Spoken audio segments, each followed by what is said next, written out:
जैसा कि आप जानते हैं कि हम लोग पढ़ रहे हैं मैथमेटिक्स क्लास 9th के लिए, और इसमें हम लोग पढ़ रहे हैं नंबर सिस्टम। पहला चैप्टर यहाँ पर हमने शुरू किया था, जिसमें अभी तक हम आपको 4 लेक्चर पढ़ा चुके हैं। जिन बच्चों ने वो लेक्चर अभी तक ना देखे हों तो इस वीडियो के डिस्क्रिप्शन में उसका लिंक दे दिया गया है। एक एक करके सारे लेक्चर आप देख लें। सारे लेक्चर आप सीक्वेंस में देखेंगे तो आप बहुत अच्छे से मैथ्स को समझ पाओगे। तो स्टूडेंट्स, आज के क्लास में हम लोग पढ़ने वाले हैं representation of irrational number on the number line. ठीक है, इसको हम लोग समझ पाएंगे, प्रयास करेंगे पूरा अच्छे से समझने का। बहुत आसान तरीके से इसको हम समझाएंगे, ध्यान से समझिएगा। तो चलिए शुरू करते हैं, कैसे इसको रिप्रेजेंट करेंगे। तो सबसे पहले तो नंबर लाइन 1 मिनट में हम आपको बता देते हैं ये क्या होती है। तो जैसे ये एक सीधी रेखा है ना, ये एक स्ट्रेट लाइन है। इसमें हमने यहाँ पर 0 लिखा, ठीक है। 0 के बाद इधर अगर राइट साइड हम चलेंगे, राइट साइड, तो यहाँ पर 1 2 3 4 इस तरीके से इसको ऐसे रिप्रेजेंट करते चले जाएंगे, ठीक है। और इधर आते हैं लेफ्ट साइड की ओर, अगर आते हैं 0 से तो ये माइनस में चलता है, ठीक है। इस तरीके से ये माइनस में चलता है, ठीक है। तो ये हमारी नंबर लाइन है, ठीक है। तो इस नंबर लाइन पर ही आज हम लोग इर्रेशनल नंबर को रिप्रेजेंट करना सीखेंगे। तो इसमें एक हम एग्जांपल, एक क्वेश्चन लेकर यहाँ से हम इसको आपको समझाएंगे। तो जैसे कोई हमने यहाँ पर ले लिया इर्रेशनल नंबर √2, ठीक है, √2 √3। अब देखिए, ये इर्रेशनल के साथ साथ रेशनल भी यहाँ पर हम ले सकते हैं, ठीक है, वो कोई दिक्कत वाली बात नहीं है। लेकिन हमारा फोकस रहेगा इर्रेशनल नंबर को नंबर लाइन पर कैसे रिप्रेजेंट किया जाए। तो यहाँ पर जैसे लिखा √2 √3 ये इर्रेशनल नंबर है, लेकिन √4 क्या है, ये रेशनल नंबर है। क्यों? क्योंकि इसका परफेक्ट स्क्वायर है, किसका, 2 का ही है ना। 4 जो है वो 2 का परफेक्ट स्क्वायर है। तो अगर परफेक्ट स्क्वायर होता है √ के अंदर तो वो फिर रेशनल नंबर हो जाता है। हम पढ़ा चुके हैं पहले, ठीक है। तो इनमें से किसी को भी हम रिप्रेजेंट कर सकते हैं नंबर लाइन पर, जैसे √5 है, √6 है। आप 2 जितने भी लिखना चाहो, √50 भी आप लिख सकते हो, ठीक है। √50 को भी रिप्रेजेंट करना सीख जाओगे। तो पहले हम लोग √2 को रिप्रेजेंट करना सीखेंगे, ठीक है। तो रिप्रेजेंट √2 ऑन नंबर लाइन, ठीक है, ऑन नंबर लाइन। तो नंबर लाइन पर हम √2 को कैसे रिप्रेजेंट करेंगे, कहने का मतलब ये है कि जो ये नंबर लाइन है हमारी 0 1 2 3 4 इस तरीके से होती है। तो अगर हमें 2 को रिप्रेजेंट करना होता तो ये 2 यहाँ पर है, 0 से 1 चले, फिर 2 चल गए, यहाँ पे आ गया 2। लेकिन हमें √2 को रिप्रेजेंट करना है, तो ये इस नंबर लाइन पर किस जगह आएगा √2, ठीक है, कहाँ पर ये आएगा, जबकि ये एक इर्रेशनल नंबर है। तो आइए इसको हम कैसे रिप्रेजेंट करेंगे। तो एक आप लोगों ने पाइथागोरस थ्योरम सुनी होगी, पढ़ी होगी कभी। तो पाइथागोरस थ्योरम क्या होती है, जैसे ये एक ट्रायंगल लिया हमने, ये, और ये राइट एंगल ट्रायंगल है। कैसा है, राइट एंगल ट्रायंगल, यानी इसको कहते हैं समकोण त्रिभुज हिंदी में। तो अगर ये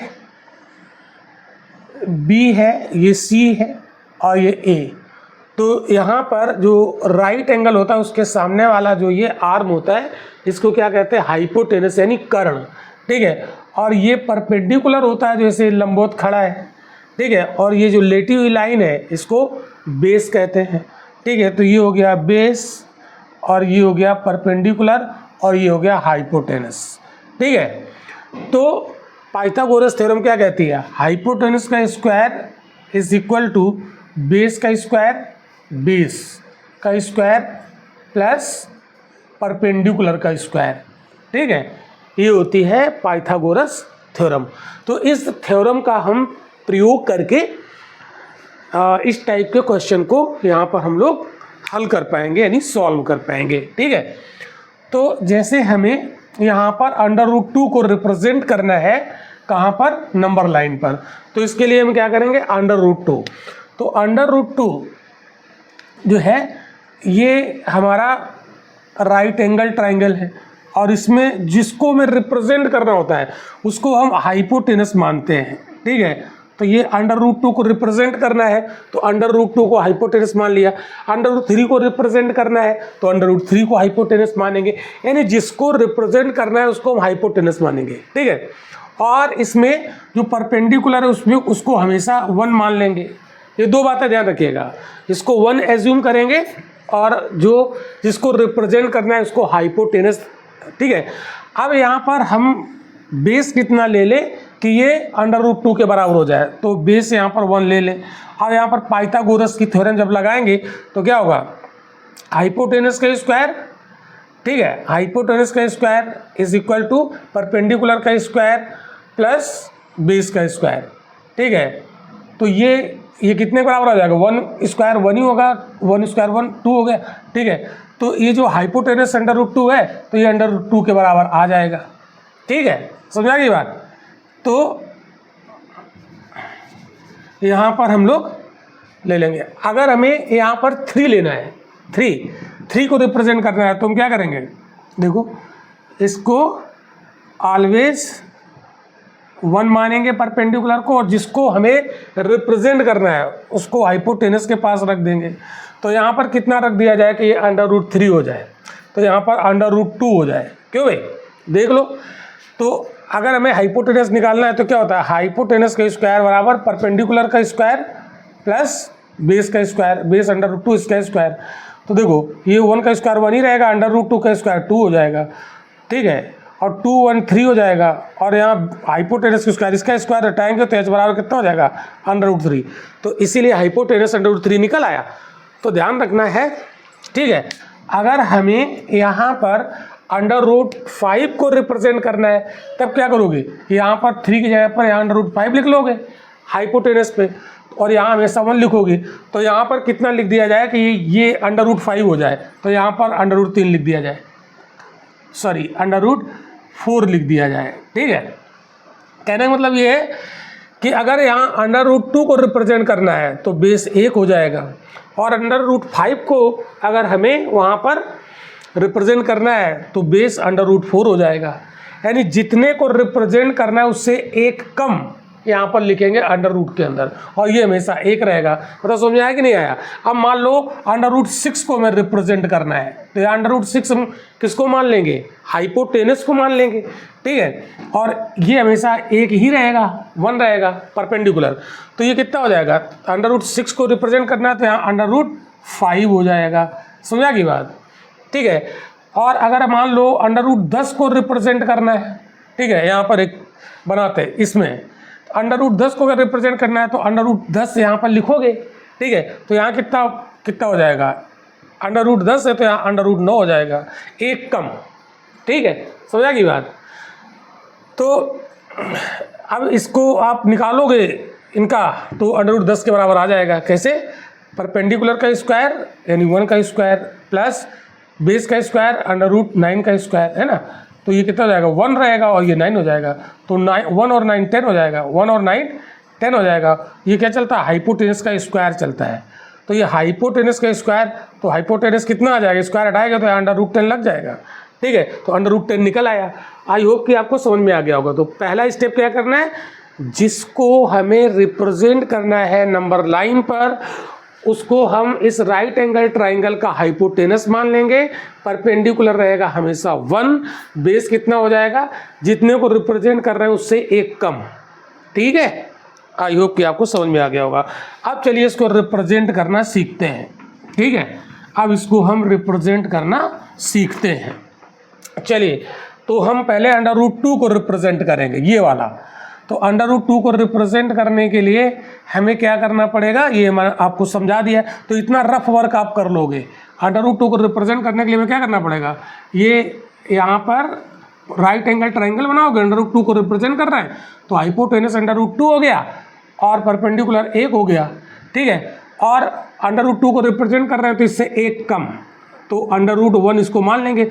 √1 लिखो चाहे 1 लिखो, ये एक ही होता है, ठीक है, समझा ये बात, ध्यान रखना। तो अब इसको रिप्रेजेंट करने के लिए हमें क्या करना पड़ेगा, देखो कहाँ पर रिप्रेजेंट कर रहा है, नंबर लाइन पर। तो यहाँ पर हमने लिया 0, ठीक है, अब यहाँ पर लिया 1, ऐसे बना होता है। इसको वैसे हम मेजरमेंट करेंगे ना स्केल से, लेकिन यहाँ पर मेरे पास स्केल तो है नहीं। आप जब कॉपी पे इसको बनाओगे तो स्केल से मेजरमेंट करोगे। तो 0 से 1 उसमें ऑलरेडी बना होता है, उससे मेजर करके आप इसको बना लोगे। ये 2, ये यहाँ पर 3 हमने अंदाजे से ले लिया, ठीक है, अंदाजे से ही हमने ले लिया। तो अब यहाँ पर देखोगे कि ये बेस हो गया 1, ठीक है, और 1 मान लोगे परपेंडिकुलर, 1 मानोगे परपेंडिकुलर, और तो ये हाइपोटेनस कितना हो जाएगा, √2, यही वाला हमने उठा के यहाँ पे रखा है, ठीक है, ये राइट एंगल हो गया, ठीक। अब आप देखोगे कि ये 1 है परपेंडिकुलर, अब इसका मतलब √2 ये है, ठीक है, ये, लेकिन ये तो अभी लाइन पे नहीं, ये तो ऊपर है ना, ऐसे हवा में लटका है। तो इसको क्या करोगे, यहाँ ऐसे करके नीचे गिरा दोगे, नीचे गिरा दोगे, तो ये √2 1 से थोड़ा आगे आएगा। तो जब आप इसको इससे गिराओगे तो आप इससे ना कंपास से इसको यहाँ पे आप ऐसे यहाँ पे कंपास रख के और इसको आप इस तरीके से यहाँ पर इसको ऐसे करोगे तो ये यहाँ आ जाएगा। तो इसका मतलब ये कहाँ पर आ गया, ये यहाँ पर आएगा, ठीक है। तो √ किस जगह पर आ गया, इस जगह पर आया, ठीक है, समझा गया। तो √2 को हम अगर यहाँ रिप्रेजेंट करना चाहें किस पर, नंबर लाइन पर, तो ये इसका एक तरीका है। अब अगर हमें √3 को रिप्रेजेंट करना है तो यहाँ पर √3 रखोगे, ये साइड में रफ कर लेना। तो √3 ये है और ये हमेशा 1 रहेगा परपेंडिकुलर। तो ये वाला क्वेश्चन सेकंड नंबर है, ठीक है। √3 को रिप्रेजेंट करना है on number line, on number line, ठीक है, संख्या रेखा पर इसको रिप्रेजेंट करना है। तो ये √3 है तो ये रहेगा 1 कम, तो √3 है तो बेस 1 कम हो जाएगा, √3 से 1 कम √2, और ये 1 रहेगा हमेशा, ठीक है। अगर हम इन दोनों का स्क्वायर करके जोड़ें तो √3 ही आएगा। अभी हमने आपको सिखाया पाइथागोरस थ्योरम से, ठीक। अब यहाँ पर हमें √3 को रिप्रेजेंट करना है, तो हम यहाँ पर नंबर लाइन पर √2 लेंगे, ठीक है। तो √2 अब ये वाली रेखा है, ये वाली, ठीक है, ये वाली, ध्यान से समझना। तो अब बेस √2 यहाँ बेस होना चाहिए ये, तो यहाँ पर √2 ये हो गया बेस। अब इस पर आप परपेंडिकुलर बनाओ, परपेंडिकुलर कितना रखोगे, 1, तो अब ये परपेंडिकुलर हो गया। तो अब ये वाली जो लाइन हम यहाँ पर ऐसे मिलाएंगे, ये वाली, ये हो जाएगी √3, ठीक है, और ये वाली हो गई √2, समझा है। तो अब √3 तो यहाँ है ना, यहाँ पर है, तो ये हवा में है, तो इसको यहाँ से नीचे गिराओगे, और जब इसको नीचे गिराओगे तो यहाँ पर रखोगे आप कंपास और ऐसे इसको गिराओगे, यहाँ आ जाएगा, ये यहाँ आ जाएगा, ठीक है। तो ये कहाँ पर आएगा, ये यहाँ पर आएगा। तो √3 कहाँ हो गया, इस जगह हो गया, ठीक है। तो यहाँ पर दिख नहीं रहा, थोड़ा बड़ा लिख देता है। √ कहाँ पर आएगा, ये आएगा √3, ठीक है। और अगर हमें √4 निकालना है तो आगे की प्रोसेस आप कर लोगे। क्लियर, बताओ सभी को समझ में आया कि नहीं आया। अगर समझ में आया होगा तो आप इसे लाइक ज़रूर करो और शेयर कर दो और कमेंट करके ज़रूर बताना ये आपको समझ में आया कि नहीं आया, ठीक है। और चैनल को सब्सक्राइब ज़रूर कर लेना ताकि आपको टाइम से लेक्चर मिलता रहे। अब हमें अगर मान लो सीधे अगर आ जाते हैं √10 को हम रिप्रेजेंट करें, ठीक है, √10 को रिप्रेजेंट करें, ये वाला प्रश्न ले लेते हैं, ठीक है। तो √2 को रिप्रेजेंट करने के लिए, सॉरी √10 को ये वाला क्वेश्चन लेते हैं। तो represent √10 on number line, on number line, ये वाला ले लेते हैं, बड़ी संख्या ले लेते हैं। तो इसको हल करने के लिए क्या करोगे, यहाँ हमेशा हाइपोटेनस को √10 मान लोगे जिसको रिप्रेजेंट करना है। तो ये वाला कितना हो जाएगा, ये वाला 9 हो जाएगा, 9 हो जाएगा, ठीक है। और याद रखना जो 9 होगा √ इसको, ये परफेक्ट स्क्वायर है किसका, 3 का। तो √9 कहो या 3 कहो, बात तो एक ही, ठीक है। तो अब हम क्या करेंगे, इसको कैसे रिप्रेजेंट करेंगे, देखो तो ये नंबर लाइन यहाँ पर हमने ड्रॉ की, नंबर लाइन यहाँ पर ड्रॉ करते हैं, और यहाँ पर हमने अंदाजे से ले लिया 0, यहाँ पर ले लिया 1, तो इतनी दूर पर आ गया लगभग 2, ठीक है, इतनी दूर पर आ जाएगा लगभग 3, ऐसे ही 4, ऐसे ही 5, ऐसे आ जाएगा, ठीक है। अब हमें क्या करना है, बेस कितना लेना है, √9 या 3 भी कह सकते हैं उसको, क्योंकि √9 कितने के बराबर होता है, 3 के बराबर होता है, 3 के बराबर होता है, ठीक है। तो अब हम क्या करेंगे, बेस को क्या लेंगे 3, क्योंकि ये बेस पे लिखा है ना, तो 0 से आओ 1 2 3, यानी 0 1 2 3, यानी ये हो गया बेस, ये हो गया, यहाँ तक हो गया बेस, ठीक है, समझा की बात। इसको हमने थोड़ा सा डार्क कर दिया है, क्लियर। अब परपेंडिकुलर कितना रहेगा, परपेंडिकुलर तो 1 ही रहेगा, ठीक है। तो परपेंडिकुलर यहाँ पर आप 1 मान लो, ठीक है, 1 मान लो। और अब हम यहाँ 0 से चले थे, तो ये वाली जो होगा ये हाइपोटेनस हो जाएगा, ठीक है, ये हाइपोटेनस हो जाएगा। और ये कितने के बराबर होगा, ये अगर पूरी 3 है यहाँ से लेकर यहाँ तक, ये 3 है, और ये 1 है, ये 1 है, तो ये ऑलरेडी कितनी हो जाएगी, 10 हो जाएगी। ये कितना हो जाएगा, 10 हो जाएगा, समझा की बात। थोड़ा बड़ा लिख देते हैं, ये कितना हो जाएगा, 10 हो जाएगा, ठीक। तो अब ये जो √10 है, ये 0 से यहाँ है ये, तो ये अभी बेस लाइन पर नहीं है, ये ऊपर है, ये √10 ऐसे गई है, ये एंगल बनाते हुए गई, तो ये ऊपर है। अब इसको मैं बेस लाइन पर उतारना है, तो बेस लाइन पर उतारना है तो क्या करोगे, यहाँ पर रखोगे आप कंपास, ठीक है, और इसको यहाँ पर इस जगह रख के, और इसको यहाँ से इस तरीके से लाओगे गिरा के, यहाँ इस तरीके से ये गिरा के, तो ये जो लाइन है ये नीचे ऐसे लिटा दो, इसमें चिपका दो, तो ये यहाँ से आएगी और ये यहाँ आ जाएगा। तो इसका मतलब इस जगह पर आया, तो जिस जगह पर आया यही है √10 बेस लाइन पर, ठीक है। ये √10 यहाँ पर हवा में था, लेकिन इसको हमने गिरा दिया नीचे, यहाँ चिपका दिया, तो ये √10 3 से आगे है और 4 से पहले, ठीक है। तो यहाँ कहीं पर √10 इस बेस लाइन पर लाई करेगा, समझा कि नहीं आगे बात, ठीक है। अब और एक बड़ी संख्या ले लेते हैं, और मान लो ले लेते हैं, ठीक है।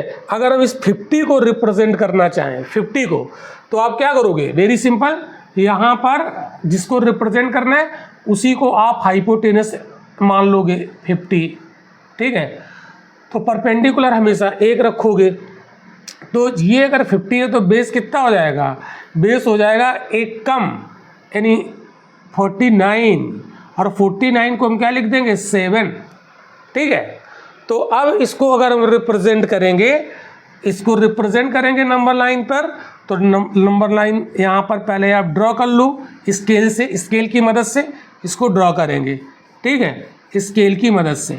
और अब यहाँ से हमने शुरू किया 0, ये हो गया 1, ये हो गया 2, ये हो गया 3 4 5, ये बराबर बराबर दूरी पर ये आप बना लोगे, 6 7 8 9, ठीक। अब आप देखो 0 से चलोगे, बेस कितना लोगे, √49 या 7, तो √49 को 7 लिख सकते हैं, तो बेस यहाँ 0 से लोगे 1 2 3 4 5 6 7 यहाँ तक, तो बेस हो गया ये, बेस हो गया ये 7 तक, ठीक है। परपेंडिकुलर कितना लोगे 1, तो इसको 1 ले लोगे यहाँ पर 90 डिग्री का एंगल बनाते हुए, यहाँ पर 90 डिग्री का एंगल बनाते हुए, यानी परपेंडिकुलर ड्रॉ करना। और ये कितनी रखनी है 1, तो ये हो गई हमारी 1, ठीक है। और 0 से लेकर ये 7 तक जाएंगे, ये हो गया 7 बेस। तो अब यहाँ से इसको आप इसका हाइपोटेनस बनाओगे ये, ठीक है, तो ये हाइपोटेनस बन गया, ठीक है।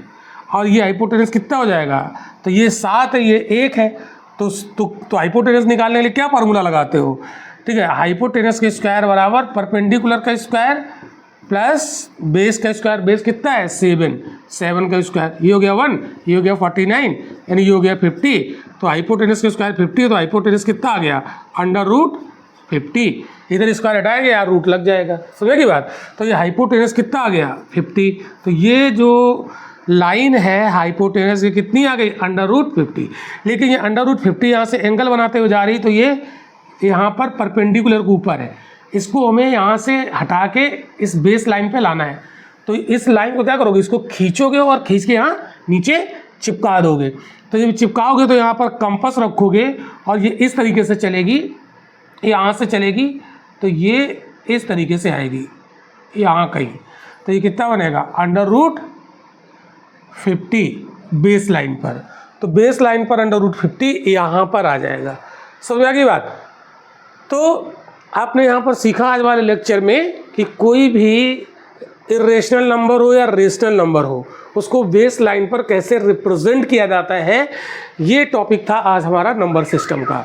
ओके, तो समझ में आ गया हो तो लाइक ज़रूर कीजिएगा, कमेंट करके ज़रूर बताइएगा अगर कोई समस्या हो, और इसे शेयर ज़रूर करिएगा दोस्तों को। हाँ, चैनल को सब्सक्राइब जरूर कर लेना, और मिलते हैं हम लोग अगले लेक्चर में। Thank you.